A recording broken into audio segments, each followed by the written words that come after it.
I lived in the downtown area of my city for years with my husband. One night we go for a walk to get a slice of pizza down the street. On the way there, we see a girl who is so messed up she literally can't walk. She's falling down over and over, and her head is rolling from side to side as she's walking. Just picture a 110-pound ragdoll trying to stand.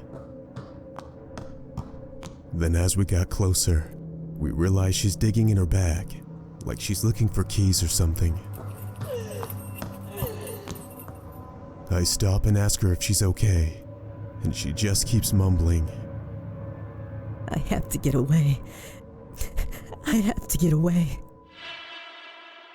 And that's when we noticed the trail of blood on the sidewalk behind her. Her neck is bright red like she had been choked, and her lip is swollen.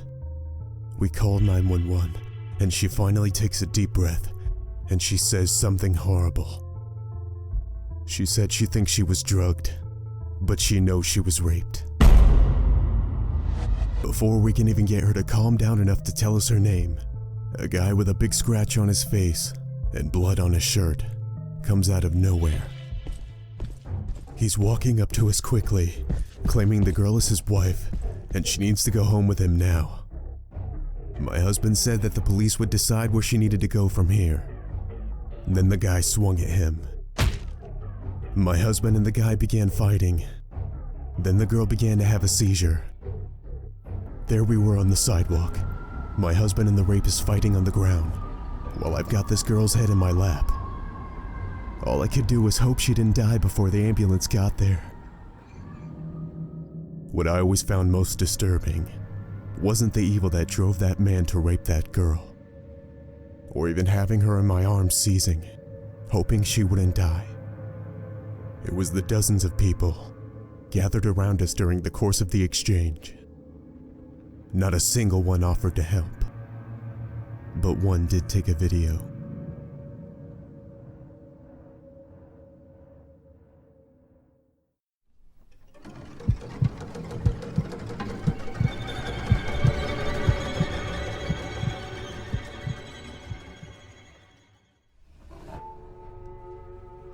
Once in eastern Afghanistan, we were visiting a small village for some intel. The village elders kept warning us not to go to a certain house.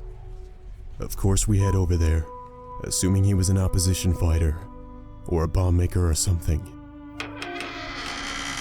A little boy greeted us, with a scared look on his face. He invited us in, while he ran to get his dad. Some of us went inside, and others posted for security reasons. The guy comes in to talk to us, and is nervous as fuck. The interpreter knows something is super weird about all of this. The guy was avoiding questions, and we also noticed there were no women around. Only a few small boys peering from around the corner. The whole thing was very weird and offsetting, to the point we didn't want to be in there any longer. We found nothing we could go on, and left. Later on, we head back to the same village because there was some intense civil unrest. It was so bad to the point the elders of the village kept requesting we help out. The problem with the village was the man we spoke to. The interpreter said he had been harboring a dead body. We go to the guy's house. He doesn't respond, but one of the boys leads us to a back room. Turns out the guy had been taking little boys and pimping them out to other towns. One of the boys managed to get away, and when the guy found him, the boy's mother tried to intervene. The guy brutally beat her, took her back to his place, and killed her. He was then forcing the escaped boy to engage in sexual acts upon his mother's dead corpse. The desecration was so bad, that poor boy went mute. The reason why the village was fighting was because most of them wanted to kill the man then and there. Some villagers wanted to find the father before they did anything, so he could witness and possibly perform his execution. A lot of the villagers wanted to go to all-out war with the man's tribe he was from.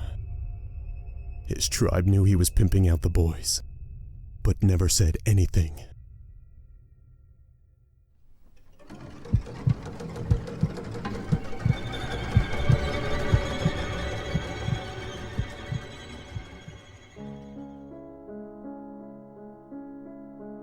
I only had a small glimpse into the dark web, but it was enough to make me never want to go back. I remember stumbling upon a CCTV footage site where I saw a highly active pedestrian bridge. There was no context or zero info, so I could only watch. On the footage, there were two men on a bench just sitting and talking.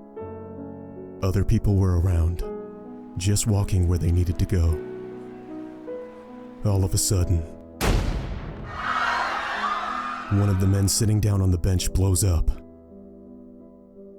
Black gore everywhere.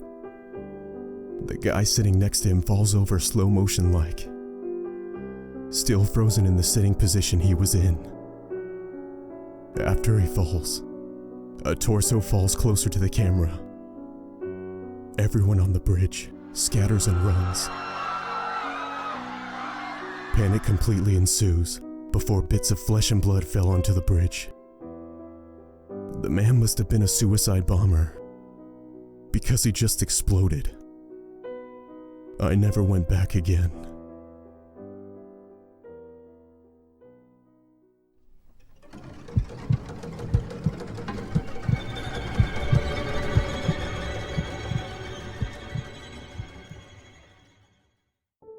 I'm a forest ranger, and I have something that always stuck with me. 3 years into my service, we were getting calls about a lone wolf hanging around campsites. The description was a large black wolf, but some said the wolf had a collar.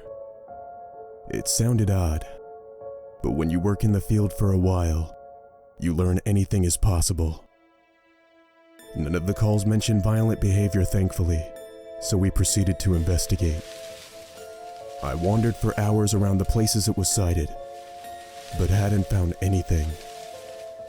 I decided to sit for a moment for some water and to have a snack, preparing to go again in a moment. Then all of a sudden, about 20 feet from me, trotting near the tree line, I see something. It was the wolf everyone was seeing. Getting a closer look, I could see it was huge. It was dark, but I could tell it didn't have the right body structure to be a wolf. It was reasonably confusing, but this was actually a large, friendly black dog.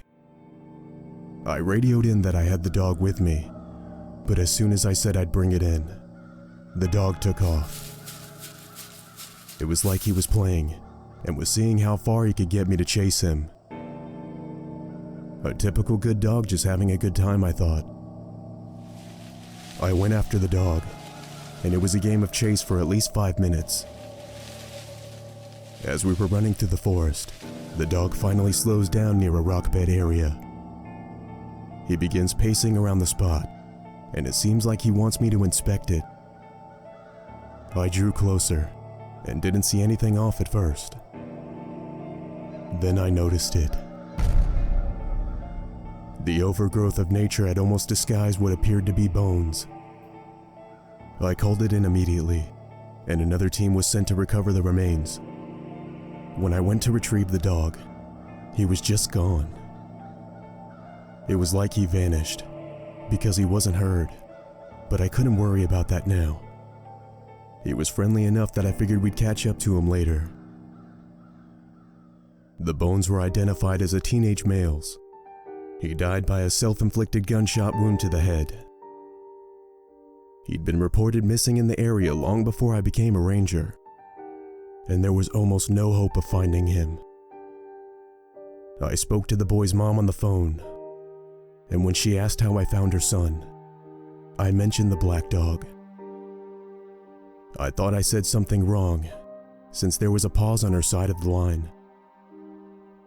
After I gave a couple details about the dog, she quietly explained that her son struggled making connections, He had sunk into a deep depression after the death of his best friend, the very dog that led me to him.